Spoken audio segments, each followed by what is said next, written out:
भर्ती घोटाले की तपेश धामी सरकार पर अभी कम नहीं हो पाई थी कि अब बेरोजगार युवाओं पर लाठीचार्ज होना भारतीय जनता पार्टी और धामी सरकार पर भारी पड़ता जा रहा है। कांग्रेस प्रदर्शनकारियों में शामिल होकर इन दोनों मुद्दों के लिए बीजेपी को घेरकर सीबीआई जांच की मांग की। वहीं मामले को लेकर काशीपुर के महाराणा प्रताप चौक पर जबरदस्त धरना प्रदर्शन करके धामी सरकार के खिलाफ जोरदार नारेबाजी की।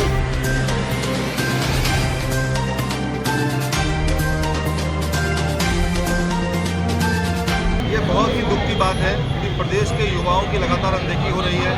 लंबे समय से प्रदेश के युवाओं की मांग है कि जो जितने भी भर्ती घोटाले हुए हैं कि सीबीआई से जांच कराई जाए, नकल माफिया की और जो सत्ता का गठजोड़ है इसको तोड़ा जाए, उसके बाद ही आगामी परीक्षाएं कराई जाए।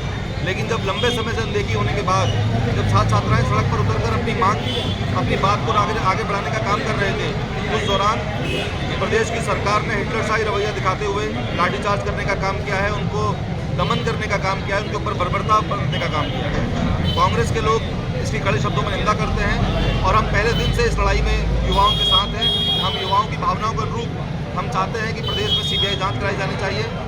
और क्योंकि वर्तमान में जो प्रदेश की सरकार और प्रदेश की संस्थाएं हैं, उनके ऊपर से प्रदेश के युवाओं का विश्वास टूट चुका है और बिना विश्वास बहाली के अगर परीक्षाएं कराई जाती हैं तो उनकी निष्पक्षता कितनी होगी ये हमेशा संदेह के घेरे में रहेगा। इसलिए हम चाहते हैं कि इसकी सीबीआई जांच हो, उसके बाद ही परीक्षाएं कराई जाए। लड़ाई को हम आगे बढ़ाएंगे क्योंकि मैं आपको बताऊं, धामी जी और भारतीय जनता पार्टी का एक पुराना फॉर्मेट है काम करने का कि वो हमेशा मुद्दों से ध्यान भटकाने का प्रयास करते हैं।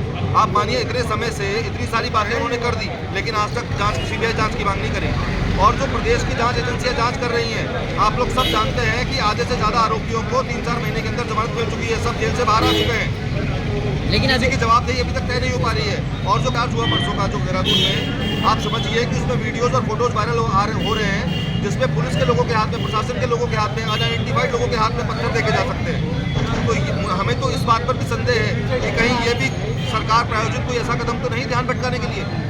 यही तभी तो जब हमें जांच पे भरोसा नहीं है तभी तो हम सीबीआई जांच की मांग कर रहे हैं। आप देखिए, एक प्रकरण में हाकम सिंह पकड़ा गया, दूसरे में संजीव चतुर्वेदी आ गया, तीसरे में कोई तीसरा आ जाएगा, चौथे में कोई चौथा आ जाएगा। सवाल ये नहीं है।